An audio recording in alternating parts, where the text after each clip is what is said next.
चीन को सर्दियों में दरअसल बड़े हमले का डर है और यह डर लगातार सता रहा है चीन को। एलएसी पर भारत की तैयारियों से इस वक्त चीन घबराया हुआ नजर आ रहा है। आक्रामक अमेरिका से चीन की चिंता और ज्यादा बढ़ती हुई नजर आ रही है। अमेरिका चीन पर एक्सपर्ट्स का यह बड़ा दावा सामने आया है कि यूएस चुनाव से पहले चीन पर हमला हो सकता है। इस बड़ी खबर की और ज्यादा डिटेल्स आपको समझाने की कोशिश कर रहे हैं हमारे सहयोगी सुमित चौधरी। एक बार फिर सुमित का रुख करेंगे। सुमित। शुक्रिया समीर। और इस समय हमें जानना जरूरी है कि किस तरीके से अब चीन अपनी स्ट्रैटेजीज में बदलाव कर रहा है और चीन की क्या कोशिश है, हमारे खिलाफ किस तरीके से वो रणनीति तय कर रहा है, इस पर हमारी पैरी नजर है। अगर आप देखें जंग का मौसम सर्दी, यानी कहा जा रहा है कि अक्टूबर के महीने में ही चीन कुछ बड़ी स्ट्रैटेजीज अपनाने वाला और चीन का मकसद है इस समय सर्दियों का मौसम, क्योंकि जैसे जैसे ये वाटर बॉडीज का पानी थोड़ा कम होगा, यानी जो नदी नाले जो हैं उनका पानी कम होगा, वो वहाँ पर बर्फ पड़ेगी, तब उसके बाद चीन करेगा। और भारत पाकिस्तान 4 अक्टूबर को, और अगर आप देखें लगातार कि भारत और चीन 20 अक्टूबर यानी 1962 की जो जंग थी वो 20 अक्टूबर और 21 नवंबर के बीच में लड़ी गई। यानी ये इतिहास रहा है। 1971 में भारत और पाकिस्तान के बीच की जो जंग थी वो 3 दिसंबर से 16 दिसंबर के बीच लड़ी गई। ये कुछ एग्जाम्पल है। 1999 में जब कारगिल युद्ध हुआ, जो भारत पाकिस्तान दिसंबर में 1998 में ही तैयारी शुरू कर दी थी, पाकिस्तान ने ये सारी स्ट्रैटेजी सर्दियों में तैयार की थी। तो यही वजह है, हम लगातार कह रहे हैं कि जंग सर्दियों में होगा, क्योंकि इसका फायदा चीन इसलिए उठाना चाहता है क्योंकि पानी का लेवल कम होगा वाटर बॉडीज में, और इसी के बाद चीन अपनी स्ट्रैटेजीज में बदलाव भी करेगा। समीर। बिल्कुल बिल्कुल। और ये बात बार बार सामने आ रही है कि अक्टूबर में युद्ध की तैयारी कर चुका है चीन। कुछ ऐसे संकेत भी मिल रहे हैं जिससे यह इशारा हो रहा है कि अक्टूबर में कुछ बड़ा हो सकता है। अशोक सज्जनहार साहब, किस तरह से इस डेवलपमेंट को आप देखते हैं?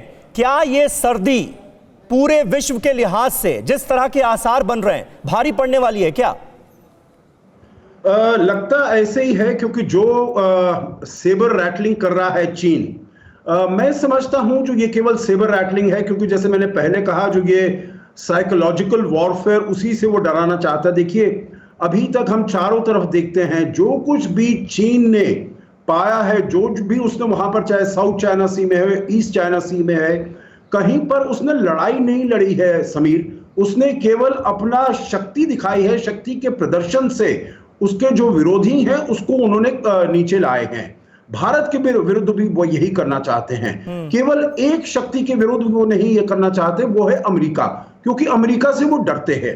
चीन डरता है, जो अमेरिका को उसने ज्यादा प्रोवोक कर दिया तो अमेरिका उसके ऊपर जरूर अटैक कर देगा। जैसे आपने अभी कहा, जो कुछ वहां के एनालिस्ट और कमेंटेटर्स ने, अमेरिका ने कहा है जो अक्टूबर में कोई वहां पर हमला होने वाला है। तो जब तक नवंबर में वहां पर इलेक्शन नहीं होते हैं समीर, 3 नवंबर को प्रेसिडेंशियल इलेक्शन नहीं होते हैं अमेरिका में, चीन अमेरिका को प्रवोक नहीं करना चाहता है। परंतु यहां पर जो है थोड़ा बहुत वो करता रहेगा। मेरा विचार ये भी है, जो हमें युद्ध के लिए पूरी तरीके से तैयार रहना चाहिए, परंतु चीन हमारे ऊपर युद्ध थोपेगा नहीं, क्योंकि उसमें उसकी न केवल हार परंतु अंतरराष्ट्रीय स्तर पर उसका जो उसकी स्थिति है वो यकीनन कम होगी।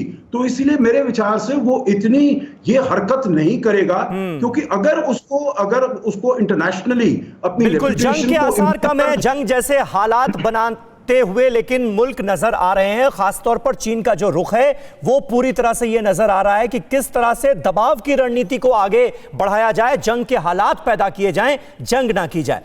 अड़ी सोमवार से शुक्रवार शाम 6 बजे सिर्फ TV9 भारतवर्ष पर।